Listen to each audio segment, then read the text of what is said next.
Non. La CENI s'emploie à satisfaire toutes les conditions pour organiser des élections crédibles. Il n'y avait aucune raison, je le rappelle, qui justifiait cette agression, si ce n'est que des raisons économiques, mais propres au Rwanda, instigateur.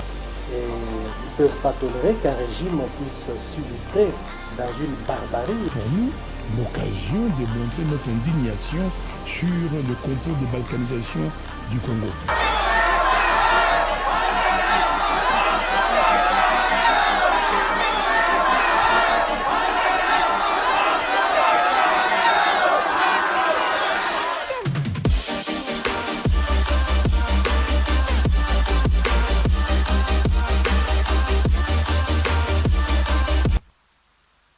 Merci, cher président. Merci. On va dire un grand merci à la Congolais pour dire que la République démocratique du Congo, notre pays, est un paradis sur terre pour tous les voisins. Ce que nous avons dans ce pays, nos voisins ne l'ont pas forcément. Nous avons tout ce qu'il y a comme minerai. Awa, la République démocratique du Congo, nous l'avons. Nous avons le coltan, le cuivre, nous avons le lithium, nous avons l'uranium, nous avons tout ce qui existe en termes de minerais en République démocratique du Congo. Voilà pourquoi on dit à un moment que la RDC est un pays béni. Mais le malheur de la RDC, nous avons à un certain niveau une classe politique médiocre. Nabangonio sauté, mais on a une certaine classe politique. Oyo, j'emprunterai les mots au dauphin Mosengo, le cardinal, mon confrère, il y a une église catholique dans la presse, quand il disait que la classe politique congolaise est médiocre, il n'avait pas totalement tort. Mais, ce qu'il faut souligner, c'est qu'il y a aujourd'hui une volonté exprimée, une volonté réelle de celui qu'on appelle le président Félix Tshisekedi Tshilombo, qui, dans sa volonté de faire que Marambe Kendali Bosso est peut-être buté à des réalités, parce qu'entourage du président Félix Tshisekedi Makassi, il y a dans son entourage un certain grand nombre de personnes qui ne travaillent que pour eux-mêmes, qui n'aident pas ce pays, qui ne veulent pas que le président réussisse. Le vrai adversaire en chef de l'État, Bazana, Kati Union Sacrée.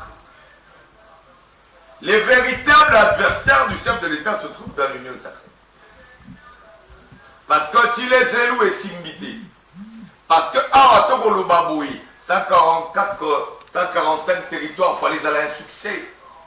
Mais pas tosé moi mouké parce que bateau bazoua qui va responsabilité.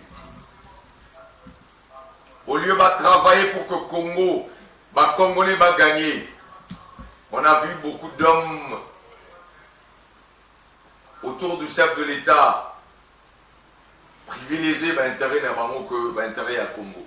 Aujourd'hui, Togoloba Nyonsoyo, Batobaloba raté. Il n'y a pas une meilleure émission dans la République démocratique du Congo, le Golaoui. Émission est émission exacte, je vais vous dire pourquoi. Parce que moi, on a Pembe, on a Pembe, ou à Trisangaï. Moi, on a Pembe, on a Trisangaï. Ils travaillent pour des gens. Nous, on travaille pour le peuple. Et M. Zara, pour le peuple et non pour les individus. Merci à tous ceux qui nous suivent à partir de l'Équateur, à Nalobi, Nalibinza. Merci. Merci Nabandeko Barolanda Biso, Namatadi. Merci Nabandeko tout Barolanda Biso, na Seke Biembe, la République démocratique du Congo. Lelo, émission Lelo, on sera totalement chaud parce que Lelo, dans le Boyoga est monté. Pour parler de la République démocratique du Congo, Otokota na Mozindo, Otobi Misawe Boatama, Lelo Toyambi, une femme pas comme toutes les femmes, c'est une femme exceptionnelle. Elle a toujours été à côté du peuple, hier, aujourd'hui et encore Ah, Tokolo Baboye. Ici, je fais allusion à celle qu'on appelle Monamboka Jolie Muzinga Mulumba, une femme d'exception, une femme exceptionnelle, parce que Awato Yambarabato yo, Mazoya Poba contribuer Congo Kende Liboso. Parce que le Congo doit aller de l'avant et nous avons besoin de ces bénéfices. Bateau Bazali na matière. Ceux qui n'ont rien à dire, taisez-vous. Boutika Bajoli. Mojinga Mulumba Baloba parce que les lots Awazali Azana Biloko terrible à Bobisa.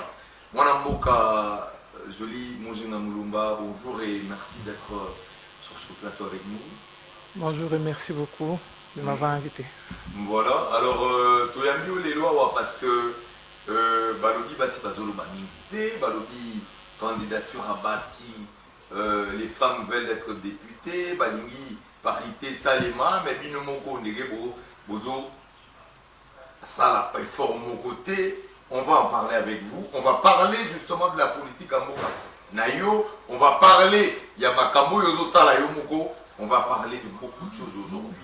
Alors, d'entre de jeux avant Toko Tato Namozindo, n'habitez pas ici, on va voir notre casse. D'entre de jeux pour Toko Namozindo, il y a Makambo, il y a Piso, il y a Lilo. Je voudrais que Madame Jolie Muzinga du Kassai a réagi à un élément Oyo. Nga personnellement et Kerengaï. C'est cette dame qui a tenu des propos. Et je voudrais tout talaye, cette dame a tenu des propos. Bon, on a Sima, Madame Jolie Muzinga, Moulumba réagir, pour continuer l'émission. Papi, si la régie est prête, on peut attaquer avec cet élément. À cette jeune demoiselle. oyebi mpona nini ozoloba balabala ndenge moko parce que boyi bosala choix te choix na bino ezali nini bapesi nga 10 000 nake na mairie nasali boye yango likambo ezali bozala na conscience boyeba eloko bolingi boyeba banani bokompote bakotelema na bino. Parce que Mouto yo a même lieu pour assaler le comportement à zone projeter le comportement bokene wa.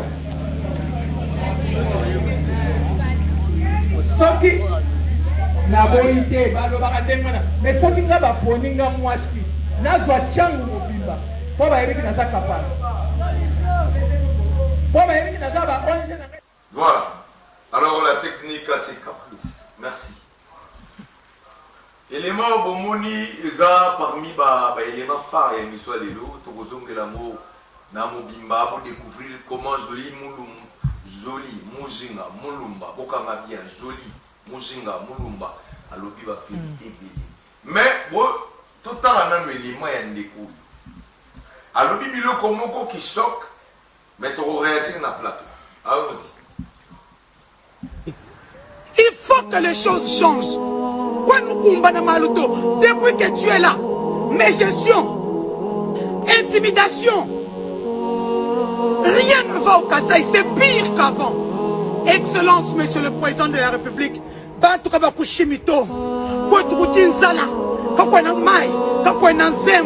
situation sociale nous dégradée encore plus.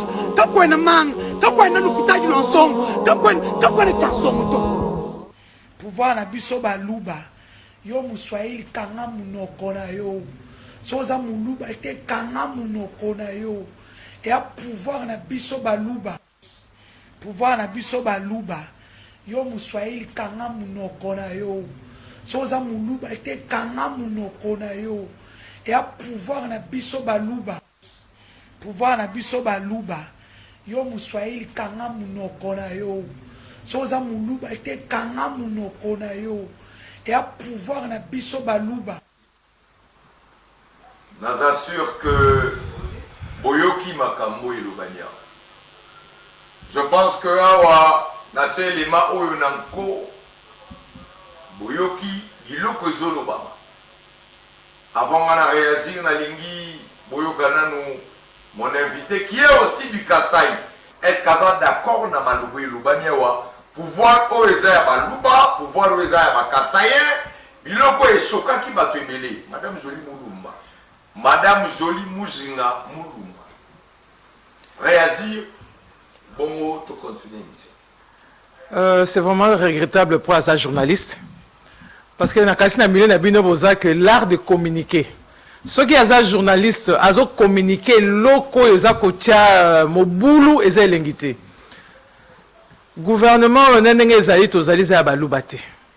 Ils ont abattu nyonso. Surtout que abaluba, baswali bakanga monoko. Donc, où allons-nous? Où allons-nous? Tozali président Zamoulouba, mais il est entouré de qui? De tout un peuple qui a diversité de quoi? De culture. Elle ne peut pas dire ça. Bon, je ne suis pas du tout contente et vraiment, elle doit revoir ce qu'elle a dit là. Voilà. Alors, je pense que... Ah, Togoloba, Marambo, Togoloba. Ah, Togoloba, Marambo, Togoloba. C'est important. Madame Jolie Mouchinga Moulumba, est-ce que vous pouvez comprendre que une femme qui parle de tribalisme à l'obi Boïté Sibi, à l'obien moi haute voix, à l'obien moi dans les médias, qu'elle ne soit pas savoir. Pour ce genre de propos, maintenant se comporter, il faut baser mon nez. Président Saloba ou à l'obi que tribalisme est à la thé, séparation est à la thé. Et tant qu'un journaliste, il y a un panza sango, quand il y a une information, tout, on va s'occuper de ça. Mais on va devant, le président va intervenir, ceux qui s'occupent de l'information, parce que c'est pour que Bundi Sabatou, que Bet Sabatou Mitu, or yango bazo pekisa na ngonga oyo, na kati ya mboko depuis que président Félix a fini à quatre pouvoir. A pekisa il kamboyo, mais c'est regrettable vraiment, c'est regrettable. Voilà. Je m'en tiens là pour ne pas trop dépasser mes pensées. Bandeko, na memi vidéo oyo ya ndeko oyo azoloba pouvoir eza baluba baswali ba kanga monoko pona koyebisa eboye. Madame, vous êtes journaliste, mais les propos ebimina monoko et la critique que vous faites partie des journalistes médiocres. Vous faites partie des journalistes qui ne respectent pas déontologie à Moussala Nabisu. Nous ne sommes pas là pour diviser. Le tribalisme est une anti-valeur. Et je suis au regret de dire que cette dame ici, qui a tenu des propos discriminatoires et tribalistes, je regrette que si les Ronan Bakama étaient, ils ont là qui ça que complaisance et zali, cette femme doit être arrêtée pour avoir tenu des propos tribalistes qui n'honorent pas le pays et qui ne nous honorent pas. Moutuloko Langaï, la sentinelle, la véritable sentinelle, Yamboga Oyo. Ils ont journaliste moi vesténel ou baraza sentinelle, parce que c'est il n'est pas digne d'être sentinelle. Ce qui est sentinelle, il y a une sentinelle à le pont à Mundele Mona, na Gombeuna. Mais cette dame ici, ce soir, elle a déshonoré notre métier. Et nous la désavouons. Nous désavoué. Je ne peux pas me considérer au même titre journaliste avec une dame qui prêche le tribalisme. Le Congo appartient à tous les Congolais. Le président Félix Tshisekedi est congolais et il a toujours prêché l'unité, le Congo pour tous les Congolais. Batuloko là, Denis dit ce soir, boé. Bazaba journaliste et à Sony, Yamoganabiso, ils font partie de la honte. Voilà pourquoi nous tenons à dénoncer, nous demandons au service de notre pays. Il ne faut pas boyer la Rabiso Kaka quand nous on dit la vérité, que nous soyons parfois contactés pour répondre à ceci, cela. Il faudrait décourager des gens, le quoi Denis dit ce soir. Voilà. Alors, on va revenir dans l'actualité. Martin Faoulou Aoti Kozala na Chikapa, ça a été une réussite. Monamboka Papi le cache. Martin Faoulou a été à Chikapa, ça a été une réussite. Avant aussi cette émission Nabiso Torolak Sabino. Monamboka Mukwege, parce que nous c'est la télévision au milieu du village.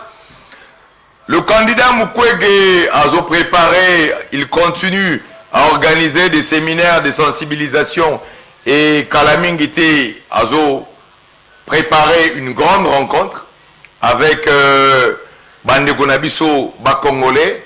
Je pense que nous vous tiendrons informés. En même temps, à Togolo Baboye, Ndeko 7 Kikuni, Ouazapé candidat, Togo CP la part qu'on portait ma plainte dans la Cour suprême, Ndeko 7 Kikuni, yo, tout le monde avait événement.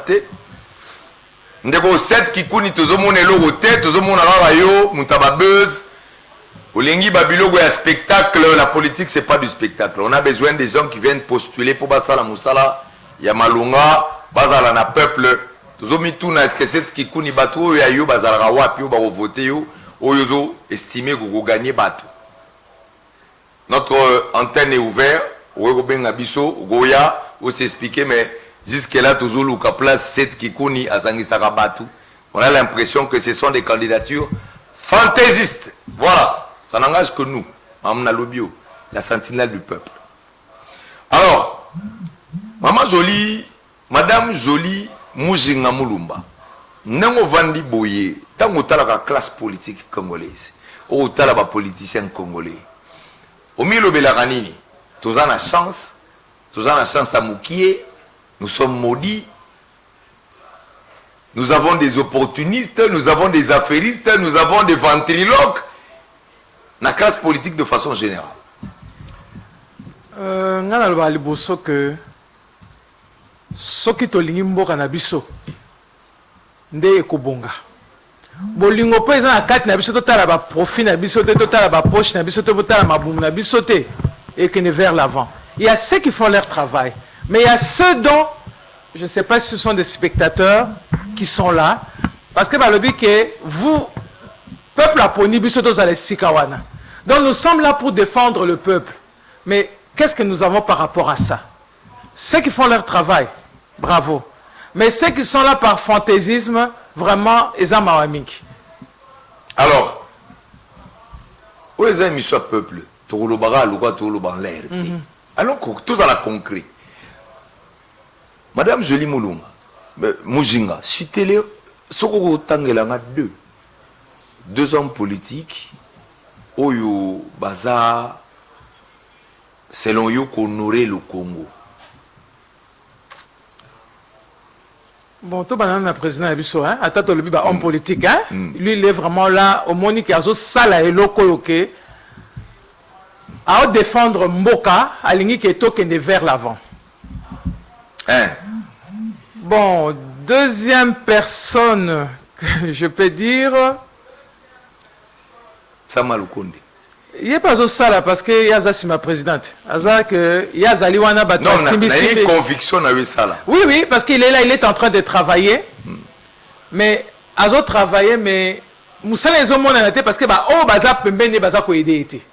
Dans le gouvernement. Oui.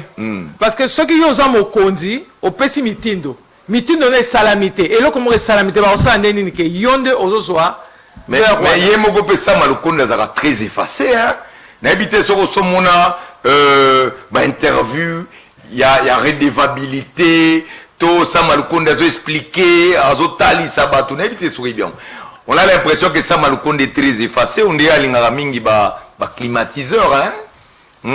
Est-ce que Boye vraiment dans ma cambo Boye, le président parle plus et mieux. N'a pratiquement que Samalukonde. On a l'impression. N'habitez sur aux partager point de vue. Oui, bon, c'est normal que Patrick Mouya ait une information, il est obligé de parler pour donner le compte rendu de ce qui se passe à partir de la présidence de Zokita. Premier ministre Plazali, il y a un moutou que, bon, fin de la réunion, il y a plus Premier ministre à Koloba, mais on a limité pour ne pas dire n'importe quoi.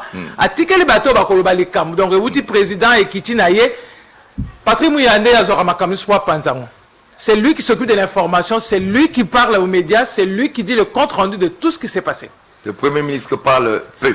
Il va parler peu pour ne pas dire n'importe quoi et bazin il y a un service il y a informatique. Alors c'est un service à communication ça l'aura toujours parce que les Camerounais qui ont service à communication de Panzara Sang. Alors ceux qui disent que ça Samalukonde a au batté pour au sala il est un peu perdu dans tout ça pour Maramboupe. Azosala, on dirait que c'est pas pilotage naïsa, Isali défaillant. Il y a ça Maloukonde, point de vue. Moi, je trouve que c'est pas défaillant. Mais nous, le problème est que Tolinga Batbaz en action chaque fois. Aloba. Akoloba likambo amoni ngunge koki aloba. Akosala likambo ngunga kosala. Yango batie Patrick Mouya ya poane ni apanza sangwana news na ndenga bien ndenga lobela kana bien wana apanza sango plein d'informations. Mais Kengo parlait, hein, le premier ministre Kengo parlait. Je n'en disconviens pas, je n'en disconviens. Il y a trop. Ça Maloukonde de taiseux. Non, il y a eu beaucoup d'erreurs. Il y a eu beaucoup d'erreurs dans le passé. Premier ministre a Kolo Bapé a eu Kolo Balikambo que tu vas comprendre.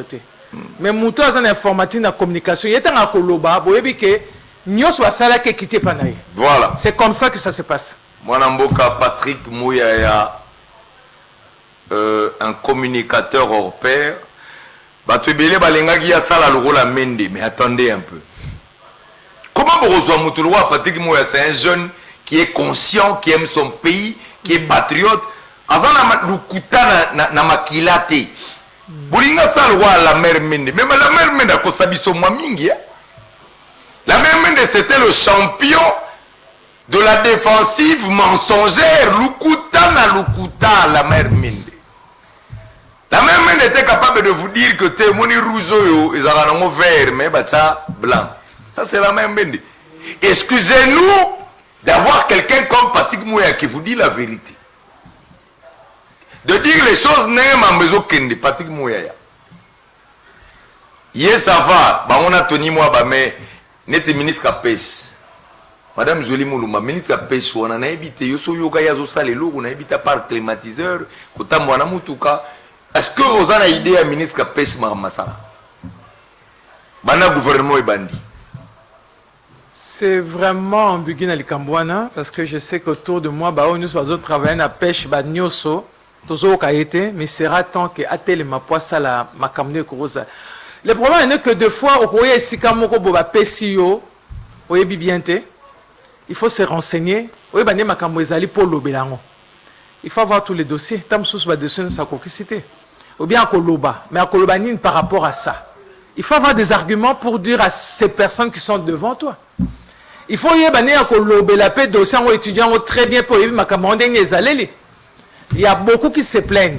Tous les Cambodgiens qui totondi bebalé, totondi biloko nyoso, le plus poissonneux du monde. Mais le lac le plus poissonneux du monde est en RDC. Et en RDC, mais. Habité réalisateur, le oiseau, la nemamba cache, on est ça là bien.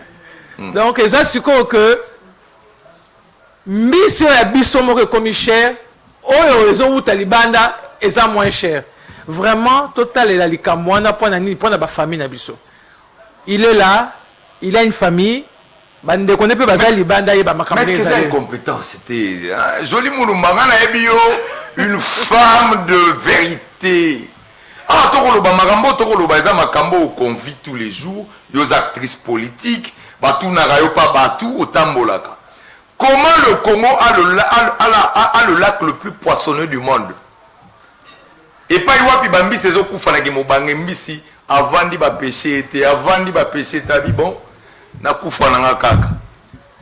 Mais nous avons un ministère de pêche qui finalement ne nous donne pas du poisson. Tozoliambisi, Namibie, Thomson, on les a surgelés dans des conditions toyébité, ainsi de suite. Et ça peut être dangereux pour la santé Nabisou. Est-ce que la politique, il y a au niveau de ministère, il y a pêche et élevage, ils ont convaincu you, Bando Tali, Samalkonde.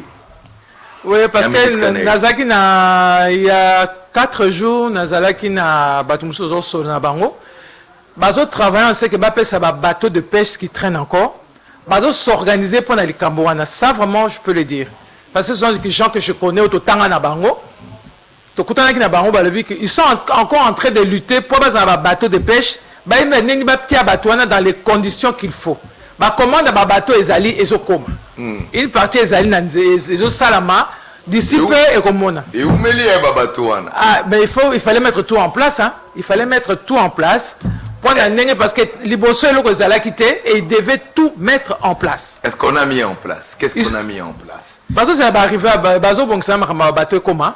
Bazo réorganiser tout parce qu'il n'y avait rien. Dossier kota ki banda kala ils ont bina mais c'est comme quand même qu'on fanda réalité en wana. Oui bigi Thomson ça fait très longtemps qu'on attend ici. À part aventure basalaki biso et pas ya mwana mboka ministre ya économie. Oya économie ya kala wa kende ko somba mbisi na Namibie alors akeko somba mbisi ne bali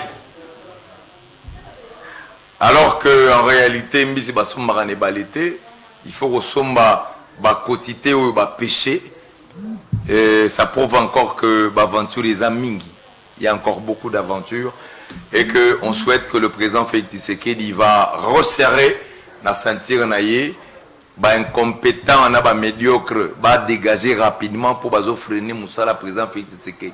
Il y a beaucoup d'incompétents qui ont des diplômes, mais sur le terrain qui sont incompétents. Madame Jolie Moulumba, toke nananu, Tchangou.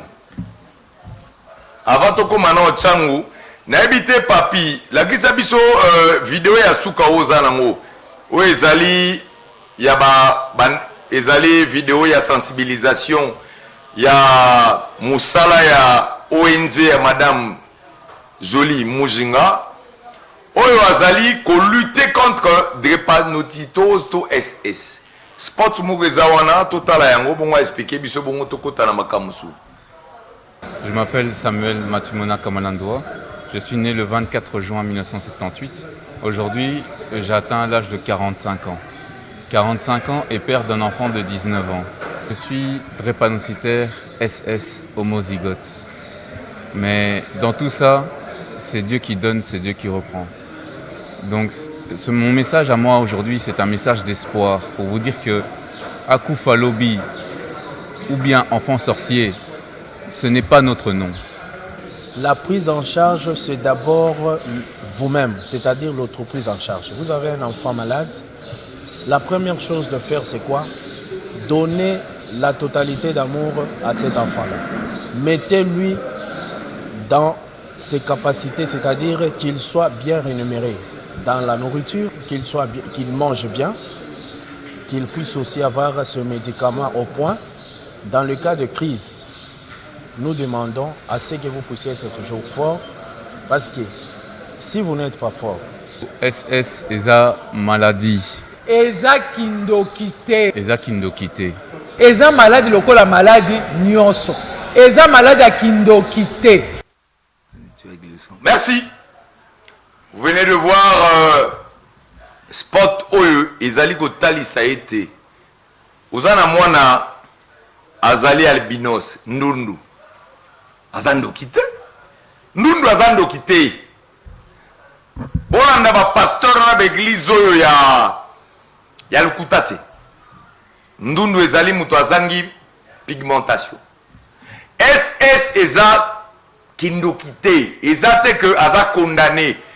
Yango wana ONG ya Madame Jolie Moujinga Moulumba o azali awa etalisi que soki mwana aza mwana SS bakoki ko traiter, bakoki ko salisa ye, akoki ko vivre malamu tamulai numéro na biso yango wana so bana bana bino ba SS baza na ba difficulté bobenga biso tokokomisa pa Madame Jolie Moujinga. Alors Madame Jolie Moujinga tokokota na ba vérité beloza nango lelo. Mais total anano po oza multidisciplinaire. Oza yomuku na kati ya kosunga. Bano basa na ba difficulté lokwa ba SS na ba maladie mususu oza pe na politique ko tozo pe sa ba microfinance. Alors tozo ano ba casquette nanu neti oyo boy. Eza nini lutte na yo na o etali makamba bana SS. Premièrement, moi, j'ai 24 ans, j'ai SS. Donc, j'ai vécu ça. Yangamoko. C'est quoi, parce que changer à Makila chaque mois. C'est pas facile pour une maman. À tous, on a un mbongo, hein. On a un mbongo belé, mais ceux qui ont une maladie, ils ont passé. C'est pourquoi ils ont lutte nanga, parce que autour de moi, nazo moi na ba maman, o bazo lela. Mais on a condamné mingi que ba couple belé. bazo bomana pona likambo wana mobala lobi o kindoki ya famille na bino kindoki boye bana bazo kufa kindoki. Et ce qui est grave, il y a même des serviteurs de Dieu bazo kabona basi na bango likolo ke to boti bana SS ngana ko luka mwasi mususu point ye akenda leza tika mwasi wana na katanda ngana lobi mama ko tika ete bo komata neto bandaki bolingo tina suka. Le problème n'est que pourquoi Otozo senga avant surtout lutte ezali na roloba vraiment lutte ezali vraiment to mesana yakato fanda yakato kende mais otozo senga électrophorèse hémoglobine pour to yeba qui nous sommes examen tam so le nga za O positif naza O négatif nga mwana nga za O positif mais za SS hein bon bah on a O négatif mais c'est ce que c'est électrophorèse hémoglobine aza SS. Oh oui Madame Zouli si c'est kototo fungola nanu pardon donc batu mususu tant ba kena na mabala bia ngana za O positif O négatif donc muto O positif na O négatif akobo taper SS à cause parce que O positif na O négatif et ça ba facteur resus. On est à l'écolo. Mais il faut pas ça électrophoreuse.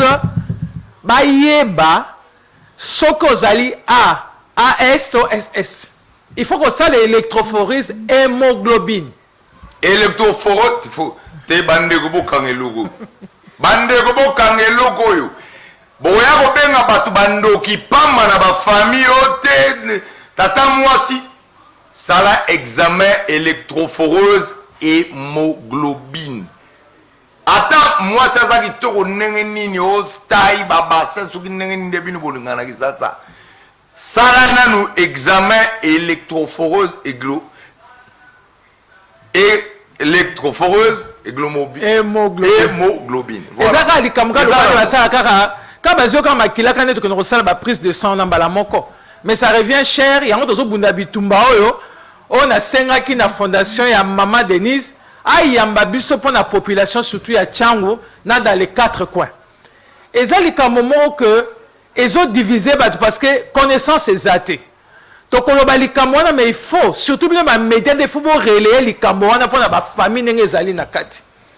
Maba les autres kufa ba famille bazo kabwana bana bazo souffrir parce que bana wana ils ont besoin de beaucoup d'amour. Parce que ils ont ça nga motema pasi mutazo finga na bazo bundazo lo banae eh yo za mona SS au kufa lobby eh bon même on a 40-50 toza docteur Manzombi il a aujourd'hui combien toi ça plus ou moins na azo que na ba 80 ans azo vivre aza SS bana 80 ans docteur Manzombi aza 80 ans il est médecin Yes, au hôpital, on a des amis à Kondi, oh, bah, na consultation, bah, $50, bah, $100 aux populations, pour que nous connaissons un peu difficile. Il y a une population, il y a un côté à Pembeni boy.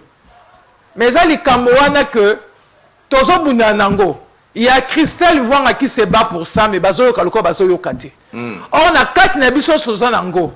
Na 4 à Kinshasa, 85% il y a Batu, bazali na SS. 85%. Oui. Naba Krisalo tout bana ba SS. Bokende bokosala d'examen au monde za AS, o za AS mais SS ezami na kati parce que ngaso na zana mutu na kotala ka bonabi o za na problème. Oh, ka na misuboy. Au moins na misu ata bombi royeba ke mona za jana problème. Papier ba roza na ba SS papa. Parce que je me retrouve ba maman belé to za na bango ba maman na ONG belé ba koya to ko solo la. Soko to tele ba maman na minga kati kati bazana ngo. Et en plus, nous avons comme ça la sensibilisation. Bah maman, elle a une ignorance makasi. Okay. Ignorance c'est ça makasi. Petit le ignorance c'est ça makasi. Na keneti qui nous envoie te nazo beta li solo. Bah bien maman biso ba makile si la maman boye ça la kaboy. Na esi bo ben ça infirmier moteur médecin moi puis nos conseil. C'est à partir de là bah que bano bazo kufa. To kasa bazo kufa ndenga kindoki bazo kufa boy. Or SS c'est ça na kata makila. SS c'est ça na kata ba famille.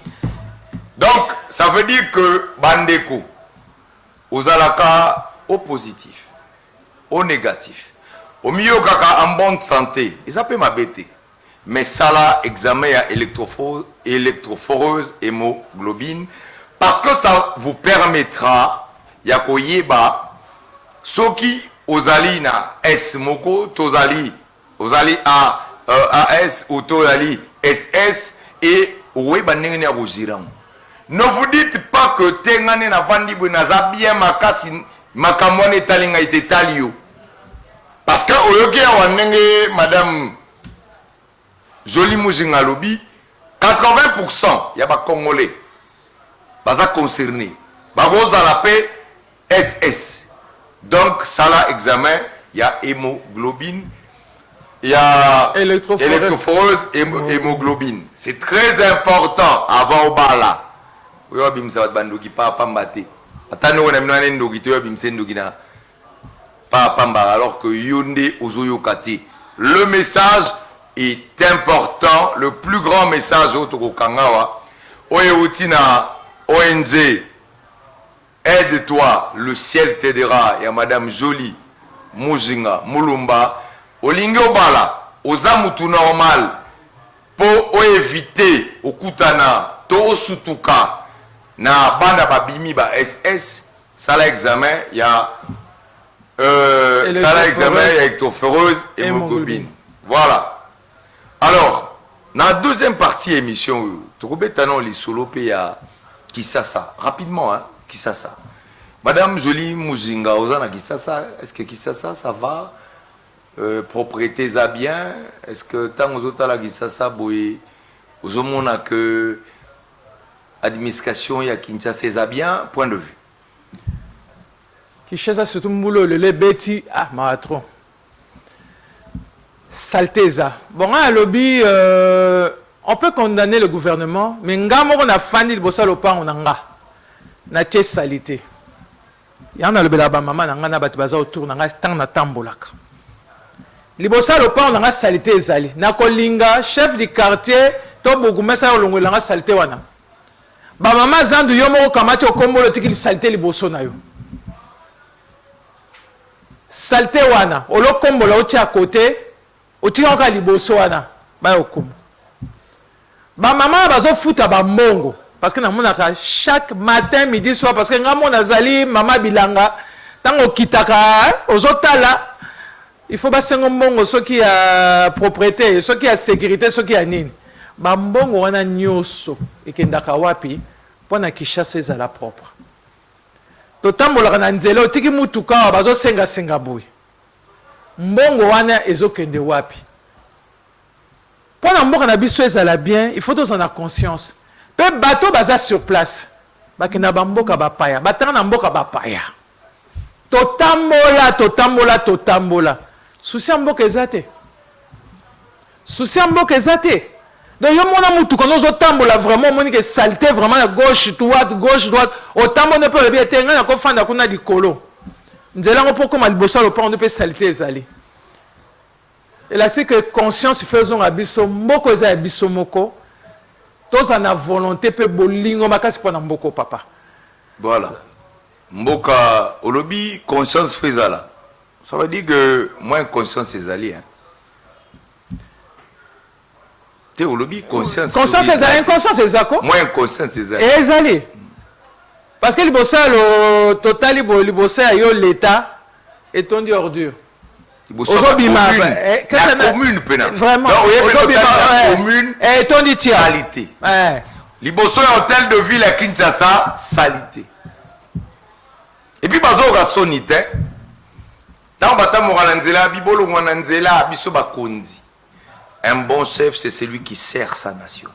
Quand tu sers pas ta nation, tu es un mauvais chef. Il faut qu'on ait le courage de le dire à un moment.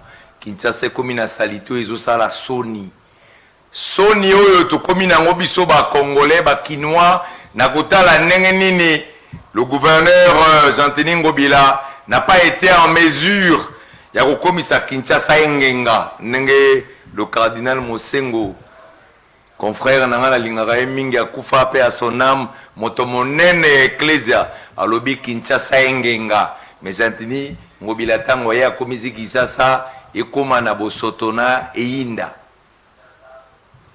C'est malheureux, mais c'est ça le vrai constat. On n'est pas là pour faire plaisir aux gens, on est là au nom de la vérité.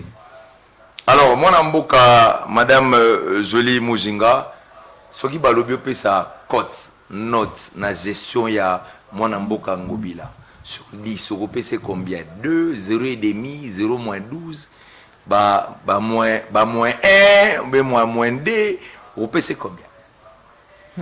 On est allés ou bien accroché. Hein? Pour moi, comme même pas na 5. Hein? Comment à 5 t? Donc opesa ba 1,5.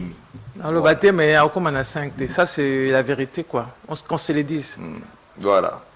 Alors, deuxième question, on a vu des projets les élus au Kasaï, on a vu des projets qui ne sont pas allés très loin, on a vu des projets le roi Zandu Banda Torozela, tout le monde est le côté, on a vu le programme de 145 territoires et Salema, quelque part, mais il y a des problèmes, entre la route entre Mujima et Nakananga, et l'autre et Koufi.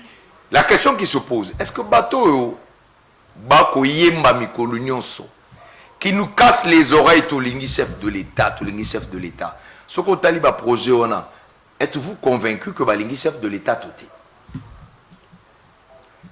Bako za l'ingé chef de l'État mais l'ingé mboka na bisoté. L'ingé chef de l'État mais l'ingé mboka te. L'ingé mboka te. Et bazo rendre un mauvais service na chef de l'État parce que Yo ba pesi mbongo, sala musala. C'est vraiment triste, hein? Parce que moi, le président Zali Boué, bah descente moussa ko sala ngote. Parce qu'il a confiance dans l'équipe na pesi ba salé là. Mais chaque fois tout le monde a quel camso ça mais faut chef de l'État quitte. Est-ce qu'on se pose pas des questions? Bah biba bongi sa mbujima et kana reza pour na biso moko, pour na génération na biso future. Mais il faut qu'un chef de l'État quitte. On a confiance à Batou Moussouté. Quand le chef de l'État comme obligé, je vous donnerai un exemple de de la francophonie. Oui. Jeu de la francophonie, budget Nangwezalaki, il y a 32 millions. Jeu à francophonie. Nenge Bomonagi, au départ, il y a 32 millions. Nicolas Kazadalobi, le la misale Zalaki paie ambiance Zalaki chef de l'État lingaki Zala ba pesimbongo ba eko sala évaluation na souka au lieu de 32 millions comme prévu j'ai à francophonie écouté na République démocratique du Congo bandeko boyoka le montant au lieu de 32 millions écoutez na RDC 324 millions au lieu de 32 millions 324 millions. Banani bazera giango mwana mboka kabulu. Omoni ministre wazwa bana na ya chabango. Na gouvernement, achape ba bokiloni na gouvernement. Bon, na lobika pour référence, ba tu musuba komo ba so bi kabulu ba ebi na bali musuba ebi ete ba ebi ka ministre wa chaka bana na gouvernement na ba bokilo na na coordonnateur ya jeu ya francophonie. Bazo bendana na Nicolas Kazadialobi ba surfacturé ba jeu wana. Madame Jolie Mujinga Mulumba. Dans un pays où le col ya biso batu bazana on a difficulté à golia bien. Koke na hôpital et à passi. Ba difficulté eza et belé et pas y chef de l'État azali kobunda. Quand on apprend des scandales il y a bongo au lieu de 32 millions batu baké ko dépenser 324 millions pendant que ba souda ba policier ba grève ezali bisika na bipai.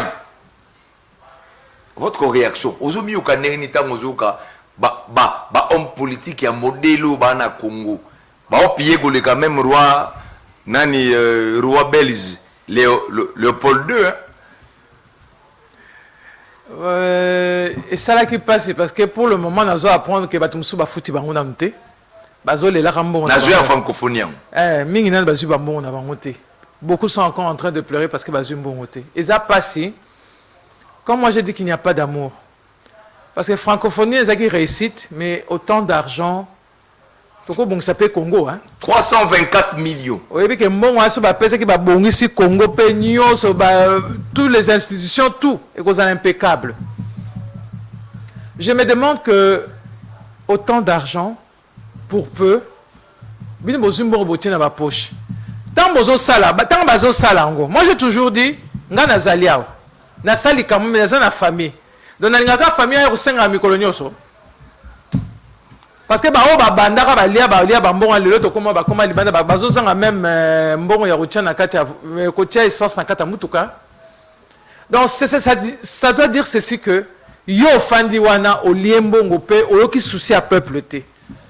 Il y a beaucoup qui sont en train de souffrir. Et belé, au moins nous avons de quitter na ba coin o ya Kinshasa o ba komate o comme la misère eza makasi. Bazo tchabino en difficulté hein bato yo. Ah papa bazo tchabino en difficulté c'est ça. Vraiment on est en train de souffrir mais bato yo tozo travailler na ba yebi qui nous sommes. Nga lokola nga ba yebi ke tant nazo kita ba yebi ke maman yo boye. Mais oyo bazo na masapo ba komi kotala avec incertitude. Mais néanmoins, il y a sérieux, na honnêteté, na souci bozara nango. Si. Donc, il faut voir. Bandeko. Tomita la toloba, na ota na bino. Surtout yom to vandi na TV na ota la yo. Comment un ministre akoki kozwa bokilo na ye atie intendant de la francophonie? Vous croyez que ce ministre kayem tout azo signé intendant azo tala biloko tout bokilo? Nani akoloba vérité na nani? Et comme il a fait la famille, et comme il bof, on lobi ndeni. Il y a biso beau frère, yom to tchaki ngawa. To ba sa facture autant. Makambo elegi na francophonie ezali kokokana na makambo ya bukanga lonzo na makambo ya 100 jours. Et papa Keba 15h. On a commencé à 15h25, je vois le timing. Papi, tu as un problème avec ton horloge. On a commencé à 15h25. Bukanga Lonzo, tolobi matata pono aiba. Matata pono aiba, oui. Il faut donc ça mbongo po mbongo ya kuru na bangote. Ya tata mwasi na yete mbongo ba congolais. Mais au moins matata pono tonga biloko na kindu to monaka. Ba université zali. Mbongo atile zelou botonga wapi. Faites attention. Vous engagez le nom du chef de l'État dans Makambalu Kuta pour que Yenda Fingama bino ocheba mo na poche bokimi. Faites attention, vous connaissez. Ici on appelle les services. Il y a des gens qui méritent batamolokana ba amerté. Il faut pas batama, ils doivent se retrouver en prison parce que celui qui va porter le fardeau et la croix, c'est le président Félix Tshisekedi. Toyena makambo ya francophonie. Il y a des gens qui n'ont rien touché. Alors que Nicolas Kassedi parle de surfacturation excessive. Budget à 32 millions. Au départ, est commis à 324 millions. Le ministre Kakaboulou était dans la gestion. Le coordonnateur P était là-dedans. Qui manque? Qui joue avec qui? Qui joue avec qui? Qui manque qui? Les gens souffrent. Vous jouez avec l'argent. Ce pays vous appartient. Morosa Bino.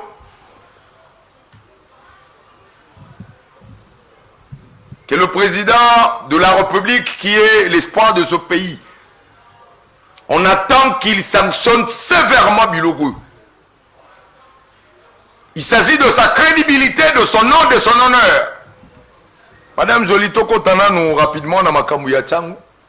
Oza Moutou Yachangu Kuna. Oza candidate na Changu. Alors, oza na ONG na yo, oza na ba structure na Changu, on travaillera déjà dans le cadre de l'agriculture pour les Saba Congolais. Dans le cadre de l'ONG na yo, osala kabilanga pour te Kinshasa Elia, osala déjà na souci à ba Congolais na santé, na lutte contre ba drépanocytose pour que ba ndeko na ba SS bazala bien. Na côté ya bilanga au Bundaka pour que Batubalia vraiment malamu na Kinshasa, mais au-delà de ça, ça peut ba microfinance. En 5 minutes, natikeli au résumé biso. Baksho na yo na Chango. Yo moko pour la tege au carnet à la côté li. Baksho na ngezali ke ba mama na ONG liboso bazo leka na formation ya gestion financière na bango liboso. Au milieu familial, parce que ma maman bazana ba tek sarabilo ronyoso ba kota 2 modules. À partir de 2 modules là so balandi bien. Tozo pesa bango mbongo ndambu ba travailler mais suivi ezali. Il y a toujours des suivis par rapport à ça. Nasina Salango depuis longtemps, nous continué. Et en plus, maman, nous avons formation en plus. Il y a un produit d'entretien. Nous allons apprendre comment on fait des gaufres, des beignets. Formation. Formation. Et si vous avez une machine à coudre et les sous-sous, donc vous avez un emplacement pour maman, une formation suite par rapport à ça. Pour vous dire quoi, on se retrouve aussi avec des jeunes gens qui ont collaboré pour l'assainissement. Tous un peu des jeunes garçons pendant omoni. Des jeunes garçons Tchango, au bazo sala pendant nini. Ba mesana sa bango ko pesa bango mbongo pendant nini ngana za likambo na yo na pesi mo ke no ko beta boye pa zimo autant yo zo appelle likambo bi ke no ko beta koto yo. Ba petit ba mesana likambo na mingi. Ya on tozo sala ke to tozo recadrer ba petit na malembe. Pendant nini basa na le droit chemin. Problème ezali, mabe ezali mais écoute, to karabango te. Ah, petit cas, 100. On peut se 100 wana. Wana ndeko na biso to benga. On peut ça bango, ba kulu on peut ça bango le lope 600. On peut se 100. Mais yebisa papa ya ka to fana to ça la projet lingini na kata vina yo. C'est en ce moment-là ba koyoka yo. C'est ça le travail qu'on est en train de faire avec mon équipe. Tout le monde qui est jeune bazali dépourvu, baza perdu, mal encadré. Mal encadré. Biso dans une jeune to so ko recadrer bango. Tous les projets qui ont besoin de formation, il y a maçonnerie, il y a menuiserie, il y a électricien. Tous les projets belés, ils ont miné les akoya. Tu as vu que ceux qui ont le bâtiment, ils ont maman jolie, il y a ONG, ils ont toqué à gauche, toqué à droite, tous les boy. Les projets sont belés.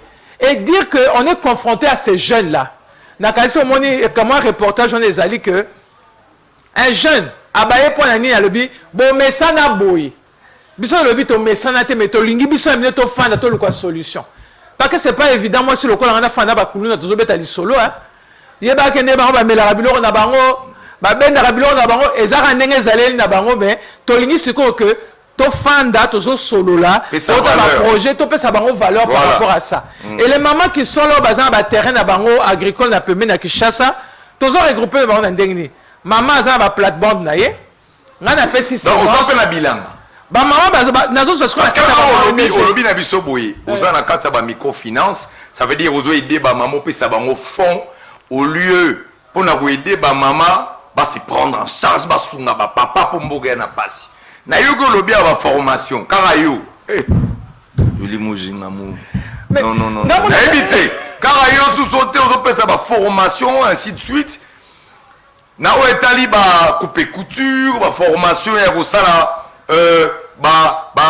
maman ba kosala ba gaufre ba biloko belé et puis au commis sous na mamba bilan si ngamo na za ba terrain agricole na ngai hein mais makambo s'est passé kuna to tikina no boye le temps qui me koti to comme si ba maman ONG na ba zali yo za ba plate-bande na yo na pese ba semence to zi ba maman nyonso ba fandi ke to za musalate inde to ke kuna boko sala to za ba agronome parce qu'avant to banda musala to benga agronome atala parce que destruction zami ba nyama mike bazana kati agronome aye atal ndenge zaibi mama somba boy ba mama ba sai bilanga bitekuteko ngai umela raté tant ba ko sala to calculer mbongo ebimi ngamo na koma moteki na bi bon na bengi bat na bisa kishasa bi boya bitekuteko ebimi ngai ebimi boy na bimi sina zumbo to chaki na kati ya terrain wana to longoli ndambu oya ba mama ndambu boy permettre que mbongo wana to travailler sur ba mama musu bazana ba terrain donc idée ka ko aider ba mama ko aider ba maman va s'en sortir pas ses quotités yoga aider pas ses quotités donc ba maman ce ko baza en conscience que tous autres travailler ndenge ezaleli makamaro ndeza voilà alors yo mutozara on a député ozozelaka oye kabela ba TV papa oza député ozozela kabela ba moto po muto akoma wewa na ba famille na yeba on tamula na moto vous savez bato basakana na ba congolais mingi. Opération Bako Sayote et Bandi. Bako Sayote, Bako Sibiso Mingi. Talandenge balali na parlement. Bake oula na ba na parlement. Bon c'est là $20,000 bazwa.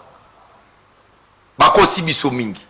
Et comme il tourne à biso toyeba pour voter intelligemment, voter utile. Tango ko koma era ko voter pour tozana nuna ero wanate. Mais le roi biso to tozali ba éducateur de masse tozoloba déjà soko lengi 5 ans na yo ya turu ekoma mwa bien ozwa député oloba makambo na yo ko voter sous pour na 5000 pour na 10000 ti voter mutu oyo omoni que azana ba projet kaka te mazo aza déjà mutu asala kapuna bino. Voilà. Alors, on va souffler un peu. Tu as vu que Natchango va dire dans une députation nationale, il y a 19 sièges. Tu as vu que Maman Jolie, Mouzinga Moulumba, na moko wana pas ozwa.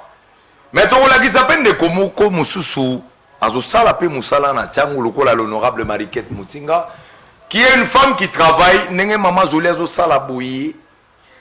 L'honorable Mariquette Moutinga, na sepeli turo ba maman. Non, les mamans sont formidables na Tchango. Ba papa, to voté ba maman. Alors, si la régie est prête,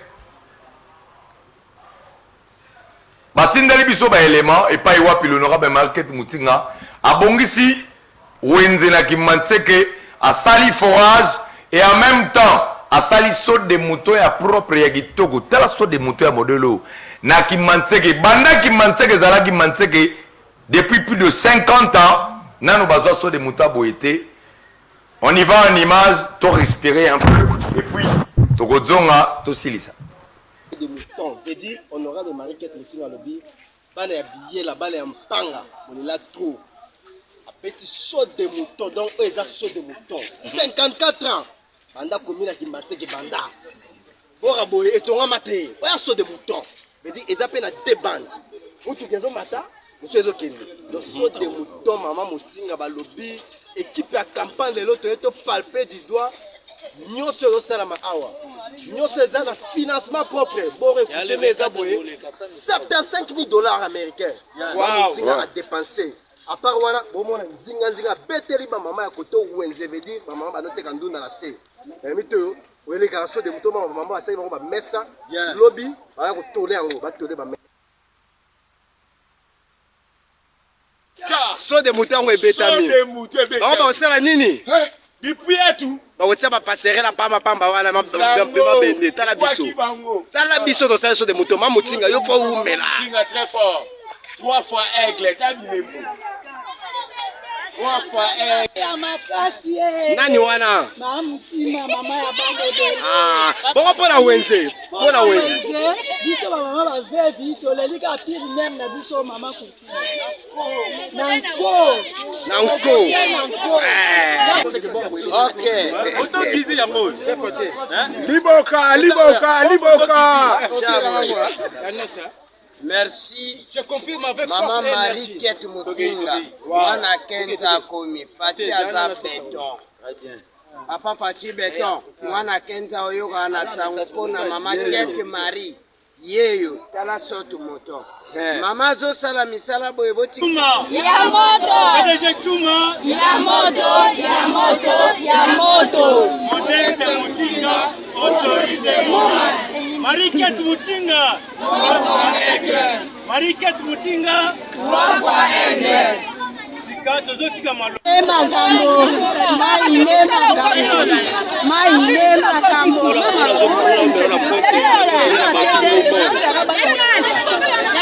Mama.